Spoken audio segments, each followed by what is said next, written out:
What's up, everybody? This is Caesar coming straight from the underground where we're innovating. And why are we innovating? Because we're closest to the problem and stand to benefit significantly from obtaining a solution to that problem. And what's our problem? Trying to validate business models in resource constrained environments. And today, more than ever, that idea of innovating at the edges in resource constrained environments is so important. And today, I'm going to discuss a few different concepts and build upon those concepts in the subsequent videos. I want to discuss the product lifecycle, why it's important, and how it's going to help us innovate. So, without further ado, let's go ahead and get into it. Now, as I mentioned, one of the most important concepts when it comes to innovating is really understanding the product lifecycle. Now, this applies also to businesses. Now, there's an interesting phenomenon that comes when it comes to understanding complex systems and technical management, and it's the idea of a life cycle. Now, in this particular graph that I have for you, it really outlines the product as it matures into the market and then its subsequent decline. So there's four stages here that I want to point out.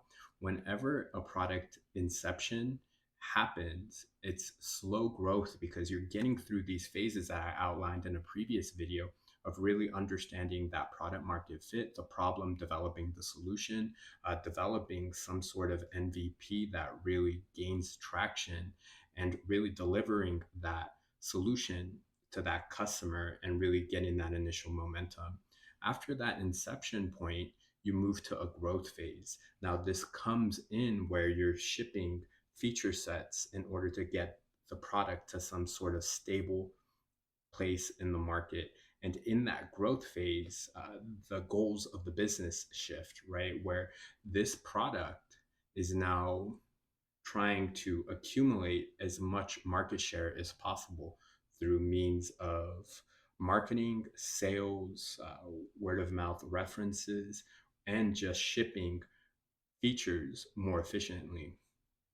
As it grows and saturates the market, it's going to meet this inflection point, and it's now in this mature phase where the product, from a technical perspective, has reached some sort of equilibrium, some sort of stability. Problems that you didn't have in this particular phase are no longer apparent in this particular phase. And the amount of sales, as you can see on the left y axis, goes up, but then it stabilizes. And shortly after a certain period of time, right here on the x axis, it finds that final phase, which is a decline phase. Now, this is a really good way of being able to strategize your product development as well as your business, because in the beginning, you can see you're going to have a large amount of resources that are going to be going into this inception phase. And then at some point, you're going to see that growth, and you may not make your return on investment until some level of maturity has come in.